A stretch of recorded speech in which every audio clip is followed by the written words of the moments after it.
매브랜드 여러분 반갑습니다. 이석희입니다. 한 주간 부동산 뉴스 쉽고 빠르게 정리하는 주간 부동산 리뷰. 벌써 3월도 마지막 주입니다. 3월 넷째 주 주불이 시작해 보도록 하겠습니다.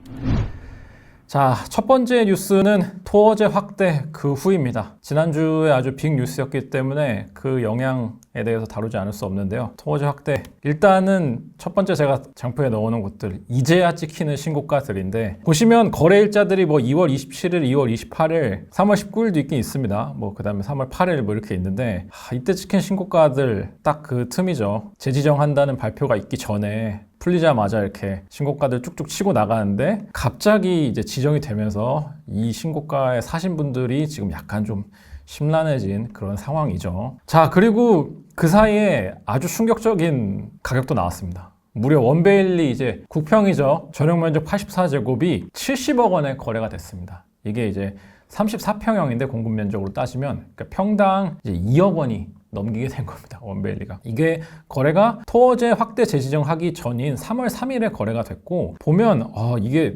34평이 평당 2억을 할 수 있는 거야? 왜 이렇게 비싼 건지 살펴봤더니 추측입니다. 한강뷰가 나오는 거였을 거고 그리고 그 중에서도 층수를 보면 12층이거든요. 12층에서 한강뷰가 나오려면 이 앞라인에 있는 그러니까 파노라마로 한강뷰가 나오는 그런 세대일 거란 추측이 지금 많습니다. 그래서 여기 지금 보시면 123동의 84제곱이 한 라인이 있고 그 다음에 102동에 이게 두 라인이 있거든요. 그래서 이 세 개 타입 중에 하나가 아닐까 지금 그런 추측이 나오고 있습니다. 왜냐면 뒤에 있는 동에서 한강뷰가 나오려면 일단 파노라마도 아니고 그리고 12층으로는 어림없기 때문에 그래서 여기 세대인 것으로 지금 추측이 되고 있습니다. 근데 어쨌든 국평도 평당 2억을 찍은 원베일리 정말 파죽지세입니다. 원베일리 평당 2억 찍은 거 는 몇 달 전에 있었죠. 52평이 106억에 거래가 됐었는데 그 대형이 아니라 이제 국평에서도 평당 2억 시세가 찍히게 됐습니다. 물론 이 시세가 토어제 재지정 이후에 계속 유지될지 떨어질지 혹은 뭐 더 뚫고 갈지는 좀 지켜봐야 되는 상황입니다. 자, 근데 어쨌든 토어제 확대 재지정 뉴스가 나오고 나서 24일 딱 이제 발효가 되기 전의 상황입니다. 호가들이 상당히 많이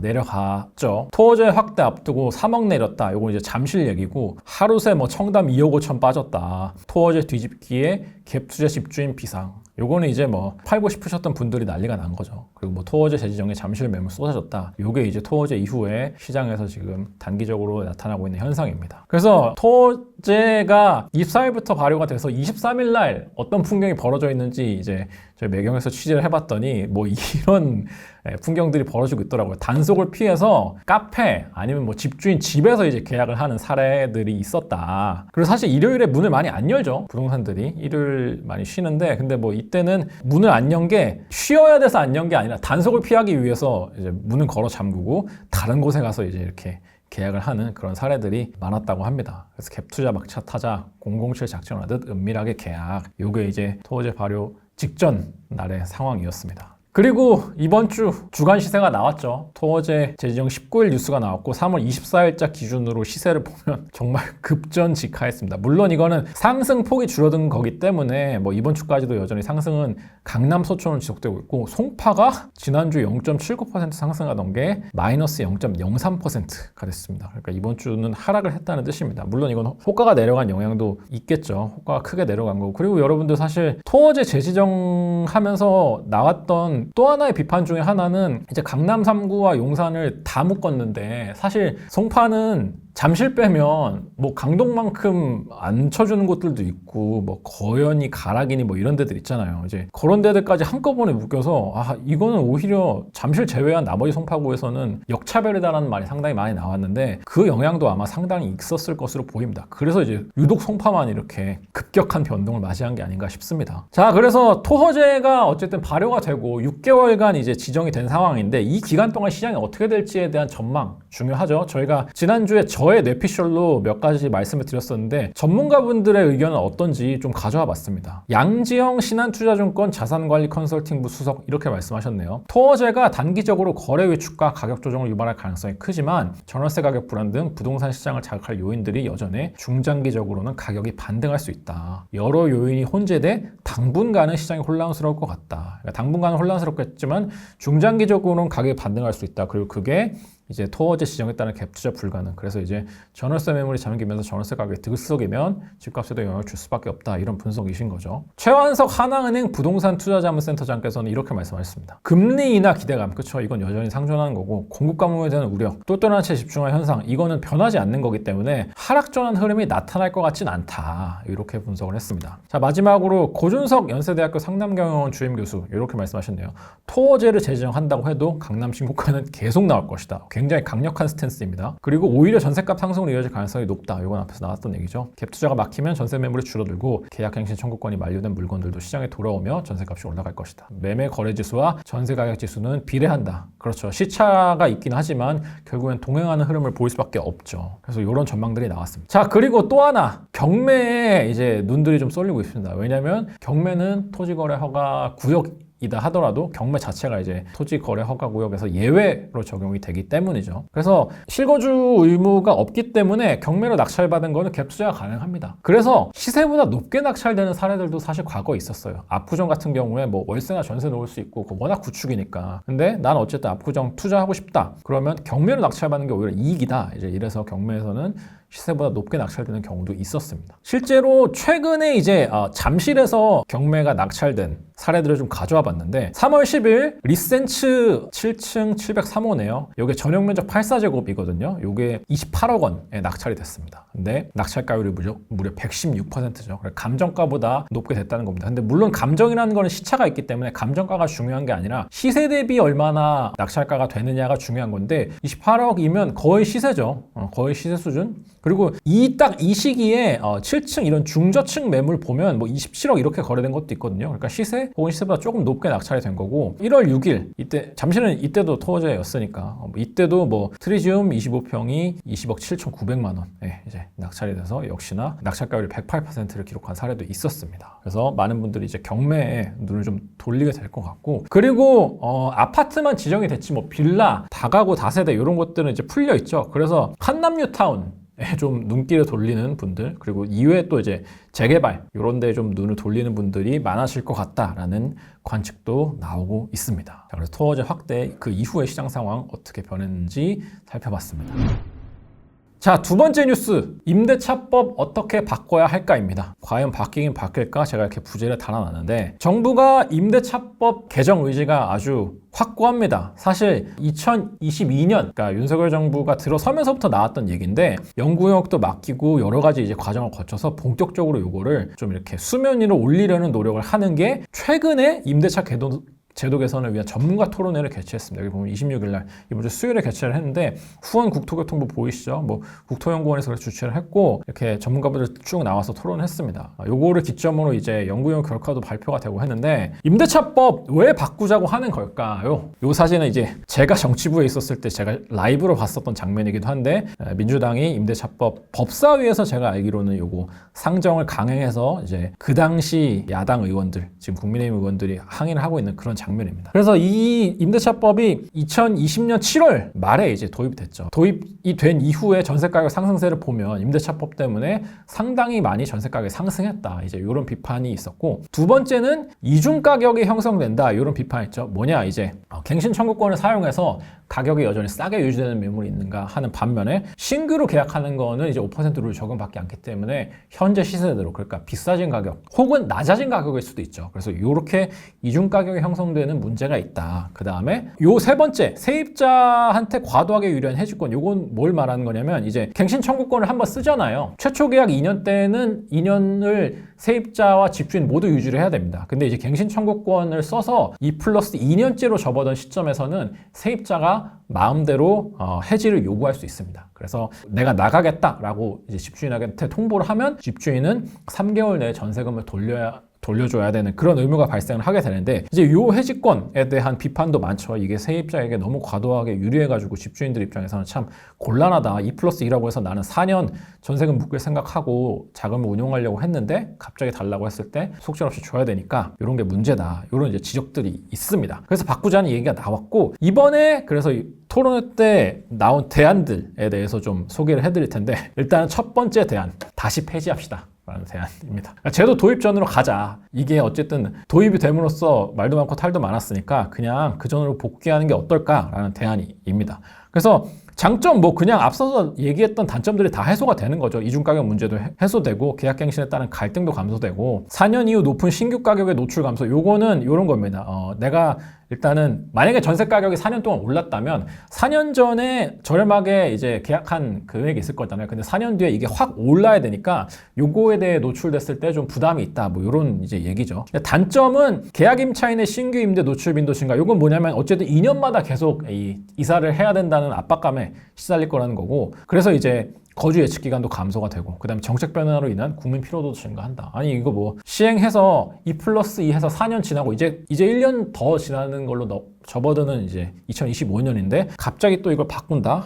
이거 참 곤란하다. 이제 이런 반응이 나올 수 있다. 이런 얘기고 두 번째는 지역별로 알아서 하자라는 대안도 있습니다. 그러니까 지금은 이제 2+2가 저녁에 실시가 되는 거잖아요. 근데 요거를 지역별로 뭐 서울이면 서울, 경기도면 경기, 부산이면 부산 뭐 어떻게 각자 알아서 지자체별로 좀 자유를 운영을 하자. 그리고 임대차 특별지역 지정제도 이제 요런 거 그러니까 요런 게 이제 제도를 좀 더 빡세게 적용할 혹은 널널하게 적용할 시범 같은 것도 한번 운영해보자 이런 얘기죠. 그래서 정책 변화에 대한 국민 피로도가 일정 감소한다. 그러니까 확 없어지는 게 아니니까. 근데 어쨌든 단점은 이제 그렇게 적용되는 지역에서는 여전히 임대차 입법의 부작용으로 지정되는 것들이 생겨나게 되고 그 다음에 어쨌든 지자체별로 행정비용이 증가할 거고 정책의 복잡성이 증가한다. 이제 이런 게 가장 큰 좀 단점을 꼽힐 것 같아요. 토어제 해제했을 때도 가장 얘기가 많이 나왔던 게 위례죠. 위례는 이제 송파가 있고 성남이 있고 하남이 있는데 송파만 토어제에 적용이 돼서 나머지가 뭐 반사이익을 받는다. 송파 위례만 불이익을 받는다. 뭐 이런 건데 이것도 역시나 마찬가지죠. 만약에 2+1을 선택한 자치단체에 속한 아파트는 집주인들 입장에서는 조금 불만일 거고 반대로는 이제 좋아할 거고 이런 이제 복잡성 그리고 역차별 논란 같은 게 좀 생길 수 있다. 이런 게 단점으로 좀 고려가 된다. 이렇게 얘기가 나왔고 세 번째 대안은 선택권으로 놔둡시다. 요건 무슨 얘기냐? 계약갱신 청구권 그리고 상한율 5% 지킬지 말지 그냥 집주인이랑 세입자 협상에 맡기자는 겁니다. 그러니까 사실상 1번인데 선택권을 두자는 거죠. 완전 패신 아니고 할지 말지 그냥 당사자들끼리 정하십시오. 이렇게 되면 뭐가 되냐면 임대인의 마케팅 수단으로 활용 가능하다. 이건 무슨 얘기냐면 어쨌든 선택권으로 놔두면 2+1을 안 하는 집주인들도 있을 거잖아요. 근데 우리는 해줄게. 나 전세 구할 사람 급해 지금. 난 싸게라도 빨리 사람 받고 싶어. 그러면 여전히 2+2 하면서 계약갱신 청구권, 보증금도 5% 상한을 유지하는 조건을 하겠습니다라는 집주인들도 있을 거기 때문에 이제 이런 것들이 좀 약간 마케팅 수단으로 활용이 될 수 있다. 근데 역시나 이것도 똑같죠. 단점으로 지적되는 것들은. 반복되는 얘기인 거고 네 번째는 세 번째의 약간 변형입니다. 완전히 폐지하는 건 아니지만 5%룰 같은 거 뭐 굳이 5%의 필요 있냐 뭐 7%가 될 수도 있고 10%가 될 수도 있다. 집주인들을 위해서 조금 더 가격을 많이 올릴 수 있도록 하자. 그리고 뭐 굳이 딱 2년이 필요 있냐 2+1 필요 있나요? 여기 보면 이제 2+1+1도 가능하다. 뭐 2+1만 하는 것도 가능하고 그 다음에 가격별 차등을 두자. 요건 무슨 얘기냐면 전세보증금이 얼마이냐에 따라서 저렴한 집들은 보호를 위해서 2+2랑 5% 룰을 적용하고 비싼 것들은 그냥 그런 시장인가 보다 하고 내버려 두자. 뭐 이런 논리도 나올 수 있다. 그렇기 때문에 이렇게 좀 가변해서 실시를 해볼 수도 있지 않겠냐. 이런 대안까지 다양한 대안들이 제시가 됐습니다. 자, 그래서 임대차법 바꾸려는 정부의 의지가 강력하긴 한데 일각에서는 이런 의견도 있습니다. 임대차 입법 문제가 맞긴 맞냐? 굳이 바꿔야 되는 거냐? 라는 의견도 있긴 있습니다. 그래서 이제 이분들이 이제 반론으로 내세우는 거는 뭐냐면 일단은 문제로 지적되는 세 가지를 제가 가져와 봤는데 도입 초기 전세 가격 상승한 거 이 논리는 그거거든요. 2+2니까 내가 4년 뒤에 전세값이 오르게 되면 내가 5%가 묶여 있으면 그동안 손해를 보는 거니까 4년 뒤를 예측해서 전세 가격을 확 올렸다는 건데 2%이 룰이 아니더라도 집주인들은 원래 그냥 전세값을 높이고 싶어 한다. 이게 그리고 4년 뒤 시장을 어떻게 예측할 수 있냐? 뭐 4년 뒤에 전세 가격이 떨어진다고 해서 집주인들이 돈을 안 올려받는 건 아니지 않냐? 안 올려받고 싶어 하는 건 아니지 않냐? 원래 전세 가격이 상승한 게 임대차 입법만의 문제를 볼 수는 없다. 그리고 동시에 이 시기는 어쨌든 상당히 초저금리 시기였거든요. 그래서 전세 가격 그리고 집값이 원체 오를 수밖에 없는 구조였다. 이 시기에 전세 가격이 상승한 거를 오로지 임대차 입법의 영향만으로 해석하는 건 무리가 있다. 뭐 이렇게 이제 얘기하시는 분들이 있습니다. 그다음에 두 번째, 이중 가격 형성에 대해서는 이렇게 반론을 제기하기도 하죠. 물론 가격의 차이가 막 극심하게 나는데 싼 가격이 죄는 아니지 않느냐. 혜택을 보는 임차인이 어쨌든 있기 때문에 이거를 없애야 된다는 논리가 내가 볼 때는 타당하지 않는 것 같다. 굳이 그럴 이유가 있어? 이제 이렇게 생각하시는 거죠.